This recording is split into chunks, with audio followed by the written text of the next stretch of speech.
नमस्कार दोस्तों, आपका बहुत बहुत स्वागत है मेरे YouTube चैनल पे। मैं कौशलेंद्र वर्मा। आज हम बात करने वाले हैं केम्स के IPO के बारे पे। मैं एक क्विक रिव्यू दूंगा आपको।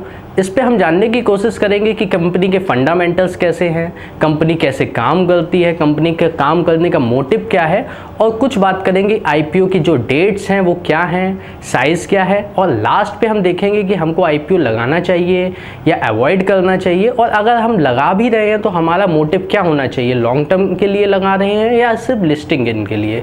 तो दोस्तों, ज़्यादा टाइम ना लेते हुए मैं अब वीडियो शुरू करता हूँ। दोस्तों, computer age management service limited CAMS, जो इनका काम करने का तरीका है वो बहुत ही इंटरेस्टिंग है। एक्चुअली जितने भी फाइनेंशियल, इंश्योरेंस और बैंकिंग सेक्टर है उन पे अकाउंट ओपन करना इन्हीं का काम है, उन पे ट्रांजैक्शन देखना, रेगुलेटरी वर्क पे इनसाइडर क्या हो रहा है उनकी जानकारी देना, म्यूचुअल फंड इंडस्ट्रीज़ का पूरा ट्रैक करना क्या हो रहा है, और सॉफ्टवेयर पे भी इनका काम है। जैसे कि बैंक है, फाइनेंशियल सेक्टर है, इंश्योरेंस है, इनको अगर सॉफ्टवेयर रिलेटेड कोई भी इशू होता है, इनको कोई भी सॉफ्टवेयर चाहिए होता है, वो केम से लेते हैं। तो इनका बहुत ही अच्छा उम्दा काम करने का तरीका है। और अगर हम प्रमोटर की बात करें तो कंपनी के जो प्रमोटर हैं वो नेशनल स्टॉक एक्सचेंज है, और साथ पे वालवर्ग ग्रुप है और SDFC लिमिटेड है। दोस्तों, केम्स म्यूचुअल फंड इंडस्ट्री का इंडिया का सबसे बड़ा रजिस्ट्रार और ट्रांसफर एजेंट है, जो कि 70% अप्रॉक्स मार्केट शेयर होल्ड करता है, जो कि क्रिजल की 2019 की एक रिपोर्ट के हिसाब से हमको पता चला है। और इसका बिजनेस इतना बड़ा है, इनके ऑफिस 25 स्टेट और 5 यूनियन टेरिटरीज पे फैले हुए हैं, और ओवरऑल 278 इनके ऑफिसेज हैं ऑल ओवर इंडिया। दोस्तों, अगर हम कंपनी के फाइनेंशियल्स के बारे में बात करें तो आप स्क्रीन पे देख सकते हैं कि कैसे कंपनी के एसेट्स हर साल इंक्रीज़ हो रहे हैं, और आप स्क्रीन पे देख सकते हैं कि कंपनी का जो रेवेन्यू है, प्रॉफिट आफ्टर टैक्स है, वो भी साल दर साल इंक्रीज़ हो रहा है, जो कि बहुत ही अच्छा स्ट्रेंथ है कंपनी का। और जो भी ये हो रहा है, जो कंपनी के काम करने का जो तरीका है वो बहुत ही अच्छा है, उम्दा है, उसी की वजह से हो रहा है। और अगर हम केम्स के IPO की डिटेल के बारे में बात करें तो ये IPO 21 तारीख को ओपन हो रहा है, 21 सितंबर को, और ये IPO 23 सितंबर तक खुला रहेगा और 23 सितंबर को क्लोज होगा, जो कि एक बुक बिल्ट इशू IPO होने वाला है। IPO का जो साइज होने वाला है वो है 2244 करोड़, जो कि जिसमें कोई भी फ्रेश इशू नहीं है। ये एक पूरा का पूरा ऑफर फॉर सेल है। ऑफर फॉर सेल उसे कहते हैं जिस पे कंपनी अपने प्रमोटर, जो भी कंपनी के प्रमोटर हैं, वो अपनी हिस्सेदारी इन्वेस्टर्स को, रिटेलर्स को बेचते हैं, उसको ऑफर फॉर सेल कहते हैं।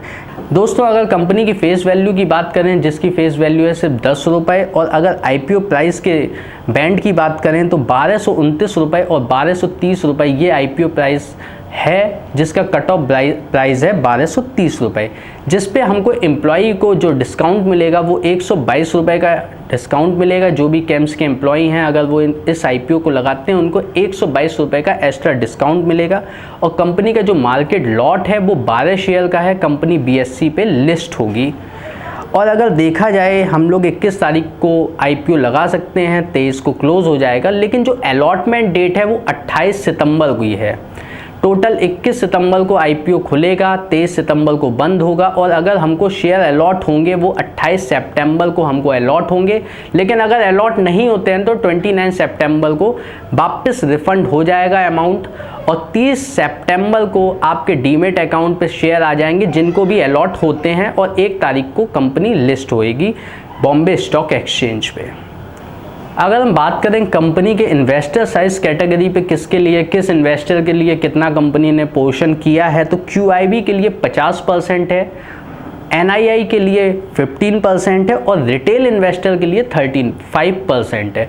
35% रिटेल इन्वेस्टर के लिए, जिस पे हम लोग आते हैं।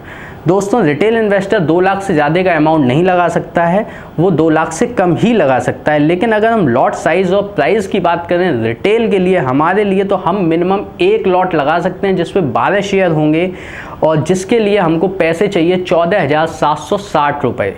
और अगर हम मैक्सिमम की बात करें, हम कितने ज़्यादा लगा सकते हैं, तो हम 13 लॉट लगा सकते हैं, जिस पे हमको 156 शेयर मिलेंगे, जिनकी वैल्यू होगी 1,91,880 रुपये। तो दोस्तों ये थी डिटेल कंपनी के आईपीओ के बारे पे, केम्स के आईपीओ के बारे पे, कंपनी के फाइनेंशियल्स, क्या डेट्स होंगी। लेकिन अगर हम कंक्लूजन पे जाएं तो मैं ये देखना चाहूँगा, मेरे को जो सबसे बड़ी वीकनेस दो ही लग रही हैं कि सबसे बड़ी बात है कंपनी के जो पीई रेशियो है वो बहुत हाई है। पीई रेशियो 34-35 की है। आप 34-35 पी पे आप शेयर खरीद रहे हैं और इसका कारण क्यों है? क्योंकि कंपनी का ये कोई फ्रेश इशू नहीं है, कंपनी का ये ऑफर फॉर सेल है। कोई भी इन्वेस्टर अपने शेयर बेचेगा तो उसका सीधा एक ही मोटो होगा कि हमको ज़्यादा से ज़्यादा पैसे कमाने हैं, क्योंकि वो अपने शेयर आपको बेच रहा है, कुछ तो उसके दिमाग पे चलेगा कि मैं ज़्यादा से ज़्यादा पैसे कमाऊँ। इस वजह से इस कंपनी पे कुछ ज़्यादा ही हाई वैल्यूएशन पे आईपीओ लेके आ रहे हैं। इसलिए मेरी जो थिंकिंग है, मैं किसी को सजेस्ट नहीं कर रहा हूँ, लेकिन मैं अपना अगर व्यू दे रहा हूँ तो कंपनी का आईपीओ बहुत ही अच्छा है, कंपनी बहुत ही जानदार है, लेकिन बस वैल्यूएशन से मात खा रही है। तो मैं इस आईपीओ को सब्सक्राइब करने वाला हूँ, लेकिन सिर्फ लिस्टिंग गेन के लिए। मैं सिर्फ लिस्टिंग गेन लूँगा।